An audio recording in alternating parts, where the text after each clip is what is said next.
इम्तियाज़ दिलजीत ने जिन अमर सिंह चमकीला पर फिल्म बनाई है उनकी कहानी दिल दहला देने वाली है। अमर सिंह चमकीला में ऐसा क्या था जो इम्तियाज़ अली और दिलजीत दोसांझ ने उन पर फिल्म बनाई।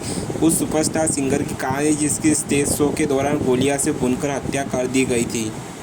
अमर सिंह चमकीला इम्तियाज़ अली की अगली फिल्म का नाम दिलजीत दोसांझ और परिणीति चोपड़ा को लेकर बनाई गई है। फिल्म 12 अप्रैल 2024 को नेटफ्लिक्स पर रिलीज होने वाली है। जब खबर आई थी कि इम्तियाज़ पंजाबी सिंगर चमकीला के जीवन पर फिल्म बनाने वाले हैं तो इसे हर तरह का रिएक्शन मिला है। लोग लिखने लगे कि इस फिल्म को हिंदी में बनाने की ज़रूरत है, पंजाबी कलाकार का हिंदीकरण मत कीजिए। इम्तियाज़ ने ऐसे सवालों का सिर्फ एक ही जवाब दिया है कि ये एक ज़रूरी कहानी है जिसे वो बड़ी ऑडियंस तक ले जाना चाहते हैं। चमकीला वो कलाकार थे जिनका सिंगिंग करियर सिर्फ 10 साल का था। इसी की बदौलत उन्हें शोहरत मिली और उनके गानों की वजह से महज 70 साल की उम्र में चमकीला के सीने में गोलियां दाग दी गई। वो आज भी पंजाबियों के दिलों में क्यों जिंदा है, उनके गाने आज भी अमर क्यों है, क्यों इम्तियाज़ अली जैसे बड़े डायरेक्टर उन पर फिल्म बना रहे हैं, सब जानते हैं। सबसे पहले वो गाना सुनिए जो चमकीला का नाम लेते ही लोगों की जुबान पर आ जाता था। चमकीला मतलब जो चमकता हो। अमर सिंह को इसी नाम से जाना जाता है।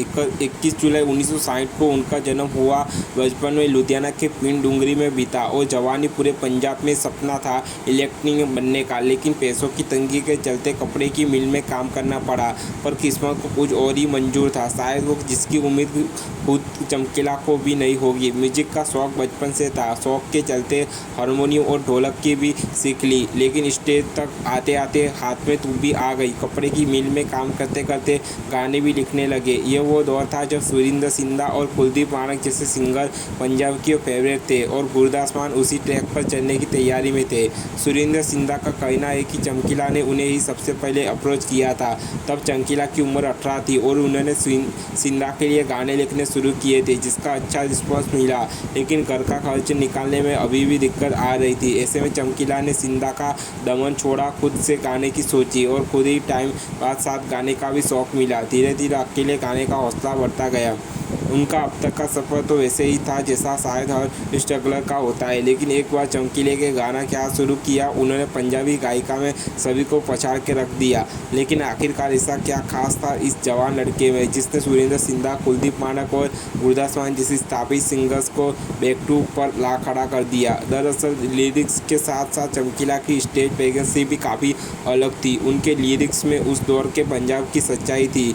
सुबह में बढ़ता और नशा हो या घर में औरतों में मारपीट, चमकीला हर बात बेबाकी से अपने गानों के जरिए जाहिर कर दिया करते थे। गाते गाते बीच में कमेंट्री करने ही लगता था, कभी एक्स्ट्रा मैरिटल अफेयर की बात या फिर गाली गलौज, हर बात जो कि त्यों लोगों के सामने रख देता था। एक लाइन में कहे तो वो पंजाबी का आईना दिखाता था, उनके समाज का, उनकी लाइफस्टाइल का, उनमें जाति के रुआबों का। गानों के लिरिक्स में तेरी माँ दी तेरी पैंट दी भी आ जाता था, पर साथ ही कटक सा करता हुआ कहता था कि बुरा मत मानना, घर में भी तो सब ऐसे ही बोलते हैं। ये सब कहना तब ज़्यादा महत्व रखता है जब आप लाइव गा रहे हो। चमकीला के ज़्यादातर गाने लाइव स्टेज परफॉर्मर के ही होते थे।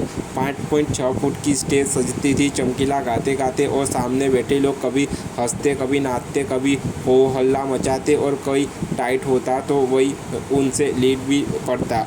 यह सब चीज़ें हिस्सा थी चमकीले के अखाड़े की और इन्हीं अखाड़ों के चलते चमकीला 4-5 साल में ही हर पंजाबियों के मुंह पर चढ़ गए।